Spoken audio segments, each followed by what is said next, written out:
Hi there, this is Tracy Johnson from Cheese Needs and Learn to Make Cheese on Facebook.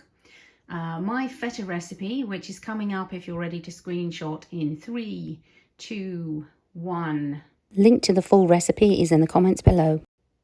So my feta recipe involves dry salting, and a lot of people are surprised by this. They don't understand quite why we don't go with brine. I don't like brine for feta just because if you have the wrong pH, then it will melt back into the brine and you'll end up with no cheese. So I press my feta. This one has been in the press for 2 hours, I think. It's fairly firm. So I'm going to cut this and watch my dogs come running, because they always do when I'm cutting a feta, because they always think I'm going to drop some. So I'm just cutting into about 1 inch.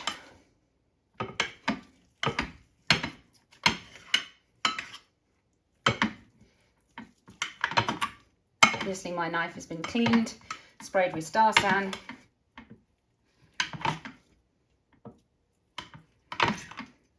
Okay, let's pull this out, check for contamination.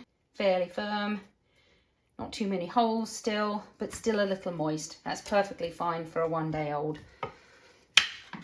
So any of these that are too big, you can just snap them, or you can carry on cutting them. I've got too much on this plate. I made a 3-gallon batch because I was working all weekend, so I didn't get to work with my goat milk, which this is. So we've got them fairly evenly distributed on the plate now.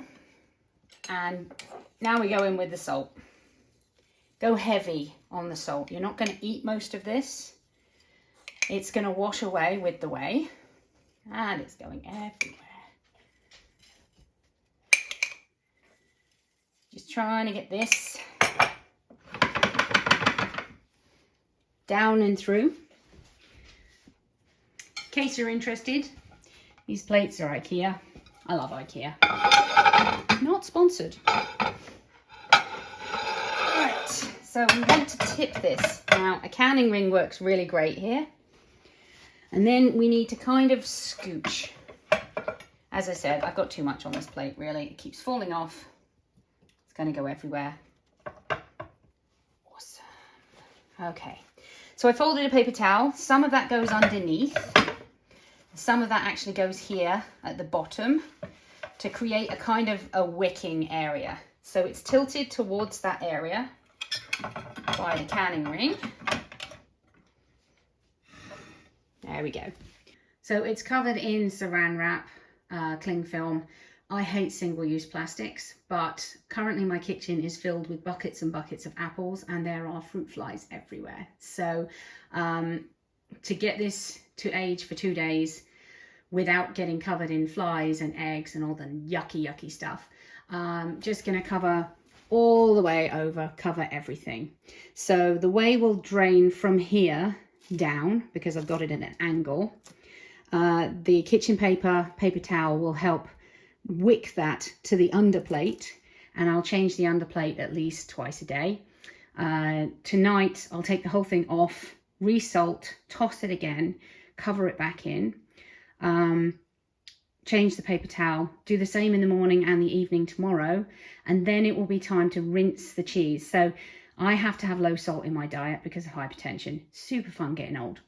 I tend to soak the feta, and I'll try it after half an hour, I'll try it after 45 minutes, and then an hour. Eventually one of those pieces will taste right to me at the salt level that I'm comfortable with. I will then dry it, and the majority of this will go into separate vac seal bags, which I can then freeze for winter. Some of this will go into a jar in my fridge with extra virgin olive oil and vegetable oil and some oregano. Because I really enjoy that on a Greek salad. I use the oil and the feta, and it's already flavoured because it's been marinated in my fridge. So this is how I do feta.